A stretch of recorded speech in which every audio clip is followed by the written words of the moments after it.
Remember when India went into war with Pakistan in 99 to end the constant driblets of intrusion through the mountains of the Kargil? During the peak winter, it all happened when the Pakistani militants, dressed as Kashmiri locals, forayed into the Indian region to set up camps uphill, and it was left up to the Indian army to chase the extremists away. One man whose conspicuous valor on the battleground rapidly joined in the symphony of air stirring the mountain peaks of Kashmir Valley. One Captain Vikram Batra, who laid down his life trying to recapture the last bunker on point 4875 in order to avenge his motherland. Shershaah on Prime Video focuses on the story of the martyred Captain Vikram Batra, whose short but extraordinary life is marred by the lukewarm adaptation.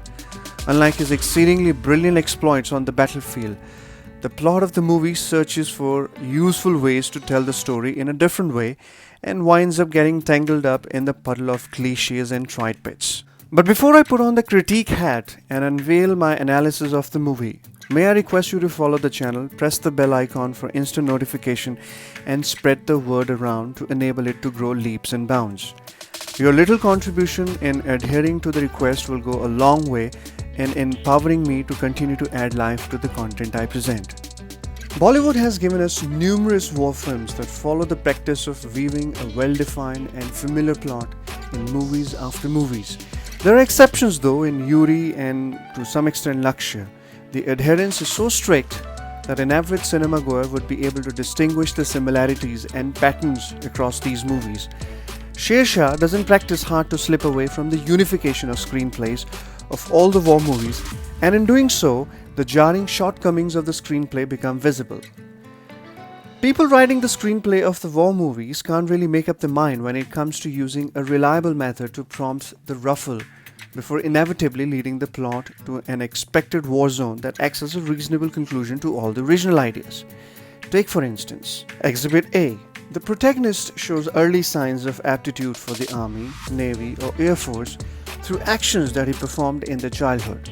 At the time, the actions or the act, whatever you call them, were interpreted by either the parents or the people around them as a bold cue towards a certain spoiled life. And surprise, surprise, the same person grows up to be the pride of the country. Exhibit B. Boy sees the girl, boy meets the girl, they both fall in love, and boom, we're back in the war zone. It is sometimes these subplots that slacken the pace of the movie, prompting a screeching halt of your interest.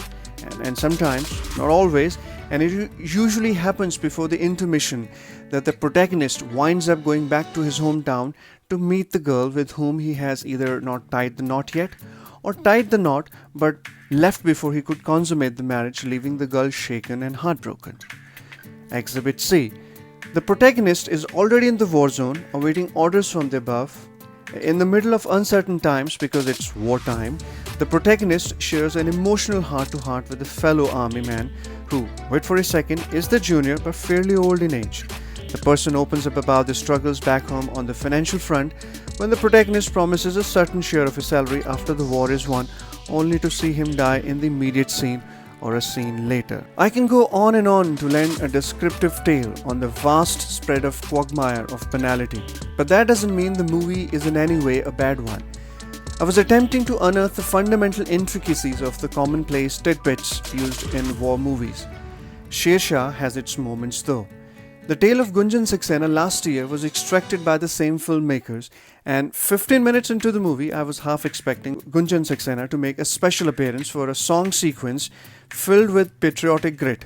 But despite the crude practices of familiarity, Siddharth Malhotra gave us a memorable performance of his acting career. He evolves during the length of the movie, showcasing maturing competence in different avatars.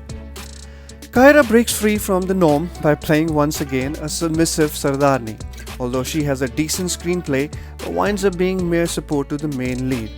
Born into a Sikh family, she is expected to emulate the fine nuances of the language spoken at home, but doesn't really catch up with the accent any better.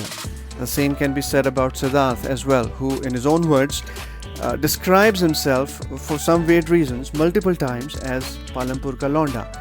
Yet he finds himself struggling to keep up with the regional twang that he's expected to render.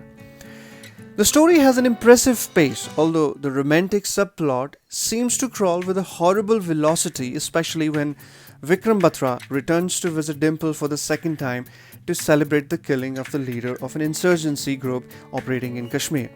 The war sequences have been adeptly handled and solely remain the high point of the movie, so it won't be wrong to mention that the cinematography successfully lures our attention. The music is another high point, orchestrating harmony with a distinct characteristic of the tone of the movie, giving it an epic-like feeling on several crucial junctures. Inarguably, the only chink in the armor is the writing piece. Some of the characters, despite having decent scope to emerge from dismal screen space, have not been written down quite well. The characters of Shiv Pandit and Nikitan Dheer are lost in the black holes of disappointment, taking off with a promise and setting off in a distance fairly soon. If you're a fan of war movies, you can watch this one. If you already have subscribed to Prime Video anticipating watching some scintillating projects, it will never harm to try this one. But if you have watched Yuri, then watching it would most likely malign your experience to a certain extent. Initially, I was two-minded about giving it 2.5 or 3, but weighed in favor of the latter because of Siddharth's performance, music, and cinematography. Thank you.